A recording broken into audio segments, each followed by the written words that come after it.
ও দিদিভাই তুমি এখানে? তুমি এসব কি করছো? তুমি সরো তো, আমি করে দিচ্ছি, সরো। থাক না। হ্যাঁ দিদিভাই, জানো রতি রায় ঝিলের ভয় একদম সিটিয়ে গেছে। ঝিল নাকি ওনাকে ফোন করে থ্রেট করেছে। ভীম রতি, তুমি এখানে? ওদিকে পিসেমনা শপিং করে চলে এসেছে, চলো তোমাকে ডাকছে। জানো জিনিসে ঘর ভরিয়ে দিয়েছে। এসো এসো, আমি যাচ্ছি, এসো এসো। ব্যাস হয়ে গেল। দুনিয়া শুদ্ধ জিনিসপত্র কিনে আনলো একা একা, কোনো কিছু দরদাম করে না, বুঝলি? ওর ধারণা যেটার দাম বেশি সেটাই ভালো। লীলা, লীলা। দিদিভাই, দাদা কিন্তু তোমাকে চোখে হারাচ্ছে। যাও যাও, শীঘ্র যাও। হ্যাঁ, তোমার দাদা বউকে চোখে হারাবে, তার ভারী বয়ে গেছে। যা, এটা বলো না, দাদা কিন্তু সত্যি সত্যি তোমার চোখে হারায়। যাও না। লীলা।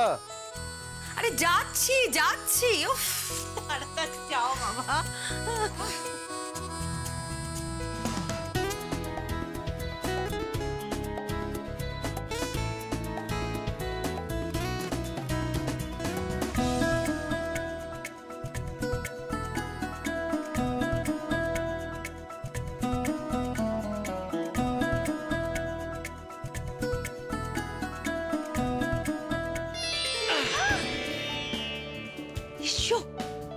কি হচ্ছে? কি এটা রান্নাঘর? জানি এটা রান্না, তাই তো আমি ভাবছি রান্নাঘরে গ্যাস জ্বালিয়ে আমার বউ রান্না করছে।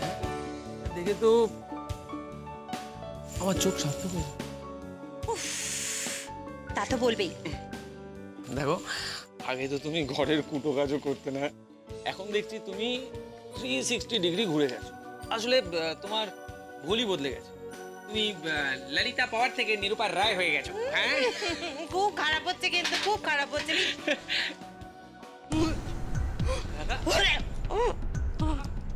কি হয়েছে তোমার? রাখা কি হয়েছে বলো, শরীর খারাপ লাগছে তোমার? বলো আমায় তুমি। আর দেখুন না রাখা কিরকম করছে, দেখুন আপনি।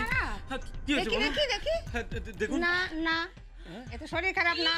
তাহলে আমার মনে হইতেছে পায়া বাড়ি হইছে।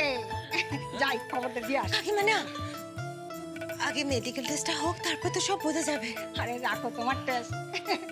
আমি জীবনে অনেক পথে দেখছি, বুঝছো? পথে দেখে দেখে আমি বুড়া হইয়া গেছি। চুপ করুন তো, কি ভাষা আপনার! ওরে বাবারে, কি লজ্জা কি লজ্জা। যাই খবরটা দিয়ে আসি।